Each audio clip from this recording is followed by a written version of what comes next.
Well, it was great to have our next guest here on GCR back in town this weekend, along with all of the members of the Super Bowl 35 championship team celebrating the 25th anniversary. He, of course, the defensive coordinator for that team, and a man who knows a thing or two about the Ravens and the Bengals as they get ready to square off this Sunday in Cincinnati. He is, of course, our friend Marvin Lewis, and he's back with us now here on GCR. Coach, it's Glenn. It's great to chat with you as always. Thank you for taking the time for us. Oh, you're welcome. How you guys doing this morning? Everything is all right. Well, other than we still don't know what a catch is, Marvin. I'm not sure if you know what a catch is in the NFL, but if you can help us, that would be great. I was shocked. There's no question about it. I was shocked. He's extending the ball because he doesn't want the defender to try to knock it out of his hands, and to me, he took 3 steps and 1, 2, 3, and I don't know. I don't understand the explanation of that. I don't know if Coach Harbaugh got an explanation yesterday or not, but I would say I didn't agree with that. Yeah, it was funny. He said he did, but he still doesn't understand it and described the catch rule as clear as mud, which I think is probably pretty appropriate for what we all understand. Marvin, away from that, the weekend, being back, when you guys are able to get everyone, or as many as you can, and obviously, unfortunately, we've lost a few guys over the years, but what are these weekends like? What does it mean to you, to the guys involved, and how were all the events this weekend? Well, first off, it was done just first class. The Ravens organization and Matt Little, who specifically was in charge, kudos to him. Everyone just said, so well done, and the detail of it and just how everything kind of came off smooth. But yes, to get back and be around the coaches again and us to laugh and talk about stories and so forth, and then all the players. But the thing that was coolest is because it has been 25 years, these players now have grown families. I mean, they have grown kids. And that was really cool to see the guys bring their families back and let them experience it. It was really something. I do have to add, because I tried asking Brian, and he didn't have the right answer. But sadly, obviously, the first time you guys have done this since we lost Goose. But the irony, of course, being that Goose was always the loudest in the room, I'm sure, whenever you guys got together. So who takes over the role of being the loudest in the room when you guys get together now? That's funny. I think it was probably more a combination of everybody kind of bringing it together. Mike McCreary had his funny moments when we took a photo.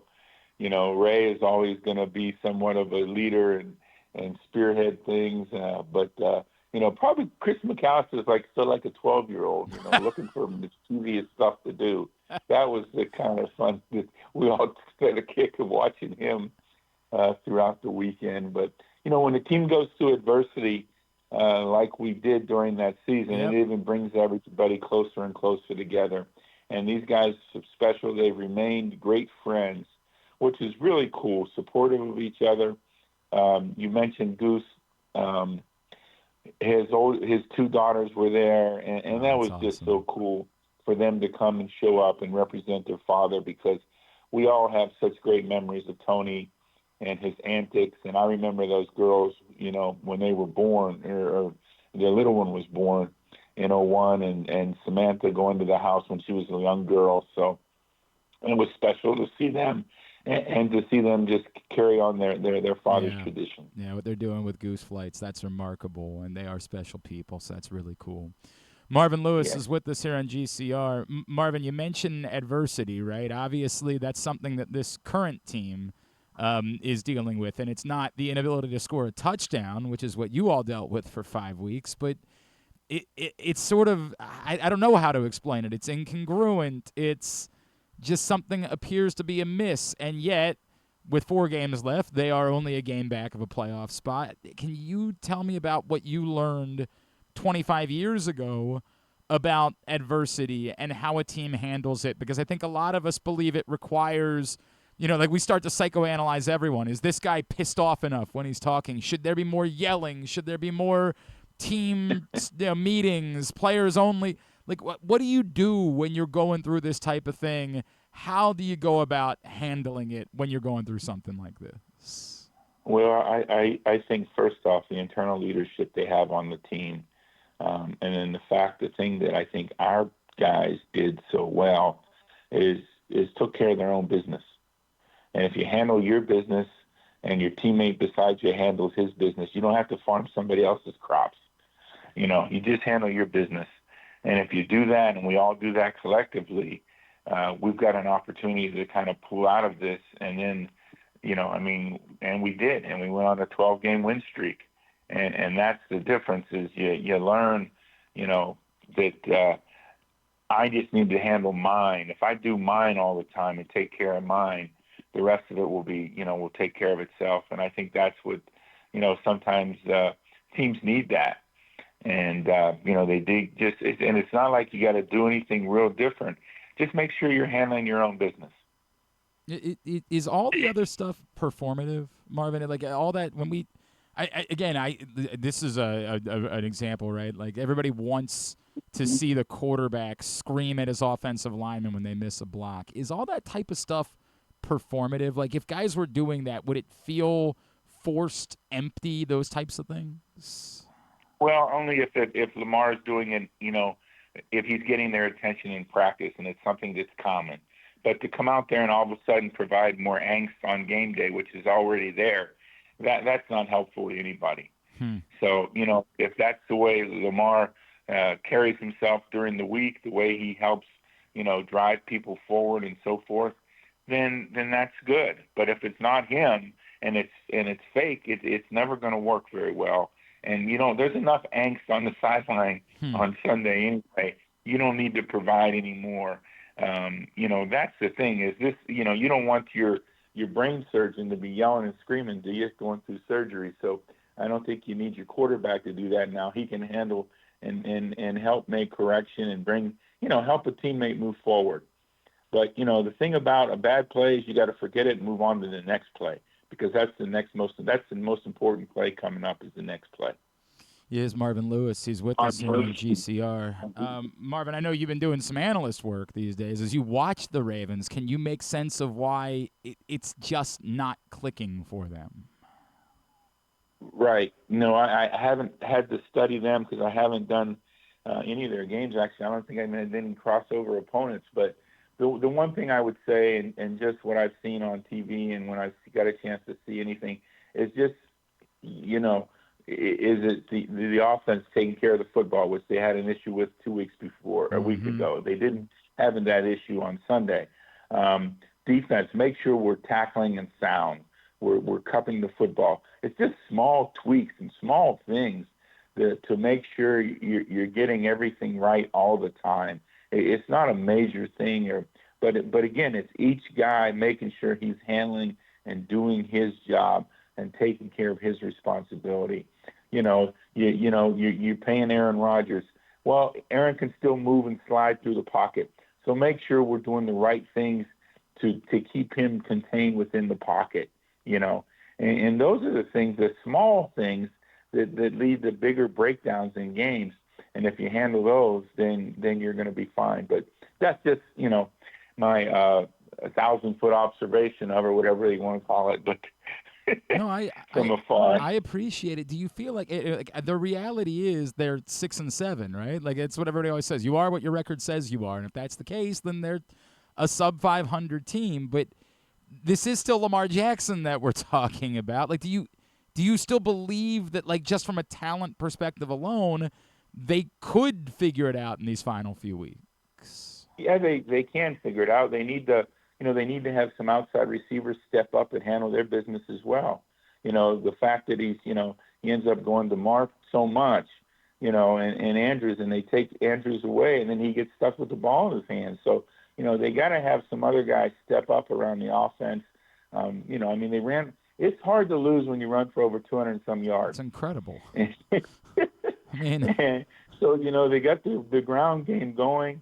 Lamar had some keeps, in that, which puts all the pressure on the defense when you have to account for that 11th guy on offense. That's the thing that makes offenses tough these days when you have that mobile quarterback. I mean, you saw it if you paid attention to the game last night.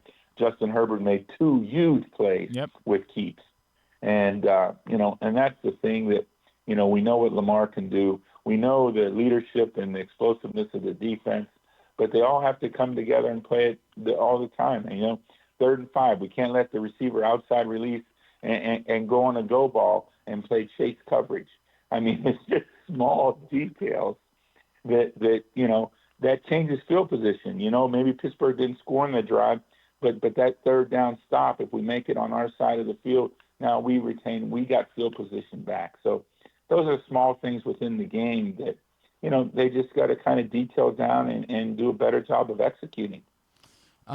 These two guys that were, going up against each other on Sunday, two guys that you know really well, that you've gone up against a lot in your careers, in Mike Tomlin and John Harbaugh. And, as you dealt with, they are dealing with a lot of outside noise at the moment. And, people that think that perhaps in these cities it just might be a time for change. Knowing these two guys the way that you know them and the jobs they've done, what do you make of when you hear someone suggest that perhaps it's time for Mike Tomlin in Pittsburgh or even for John Harbaugh here in Baltimore? Yeah, ironically, I was in Pittsburgh visiting my mom the first of last week. Oh, boy. Oh, boy. Yeah. So, you heard it. I have no doubt. So it was just hilarious. Yeah, we go out to eat or with friends, and we go to this, little neighborhood, bar, and I just started laughing, listening to these guys. But, I got the chance to visit with John a little bit on Saturday, so it just tightens their resolve. I mean, these guys have done a tremendous job, and you're right. I mean, they're fine football coaches that motivate their team inside out, and who are they going to replace them with? That's the first question. And because you're not going to find better than either one.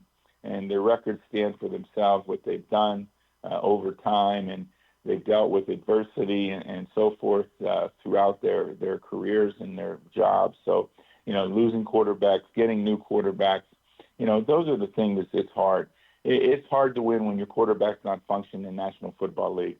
And it's shooting at any level of football. My 8-year-old grandson, when they play football, they don't have a quarterback. They lose to a team with the quarterback. I come back after the season, and they recruited that quarterback. They won the championship. So that's a pretty good way to go. Wait a second. Are you helping coach the 8-year-old grandson in flag? I feel like that would be an insane advantage for his team. No, I just get a kick out of listening to the other coaches. So if the coaches for my grandson's team, they know better. Oh, wait a second. How they should talk to young people. No, hang on, Marvin. I'm struggling with this. Are you completely able to, like, when you go watch him play, are you able to completely turn off the coach brain in you, or is there a part of you that wants to say, why are you doing that?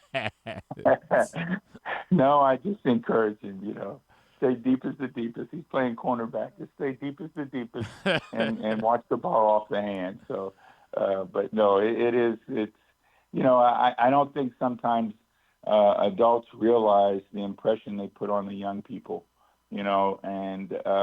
As my kids were growing up and I would go to the practices, we were my daughter's cheerleading, and I gravitate over to watch the youth football while she's at cheerleading practice, and just the impact these people have on young men or young women, because that's what impacted me. And people say, well, how was your demeanor so calm? It's the way my high school football coach was, but internally you got to handle it, and you don't ever want to get labeled. Once you get labeled as a player's coach, you might as well pack your stuff because they're coming to get you.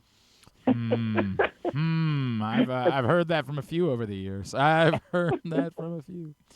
Marvin, what else is going on in your world? I know you've been doing the Sports USA radio stuff. What else is happening in your world these days? Not too much. It's we kind of got stuck on the way home yesterday. Didn't get home till late, but no, it was just great to be back in Baltimore. And as everybody asked me, what was the most special place, and I think it's, I said Baltimore because we were like the Zenith. We rose out of the ashes. It's hard to explain. I know we've talked about it before. I've got a younger producer, and to explain what a miracle this was, we use that word. It's a miracle.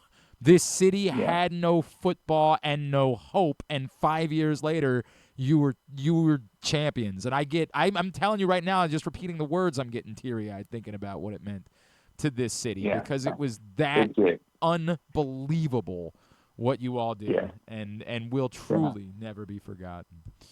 And that's Um, the thing I tell people. It's just special. And people say, "What was the best moment?" And my best moment was getting on the when I got on the bus, watching the people that did everything else within the organization, the people that did the laundry, delivered the mail, security, getting on that bus, going to the commissioner's party on Friday night with the smiles on their faces, because they're the ones who, they have to live through the losses and don't get to enjoy, the wins, and but to see the smiles on their faces back then, that was awesome. Marvin Lewis, so glad that you all were able to come back and get together this weekend. Always appreciate you taking the time for us. Thanks for hopping on this morning. Let's do it again real soon, all right? You're very welcome.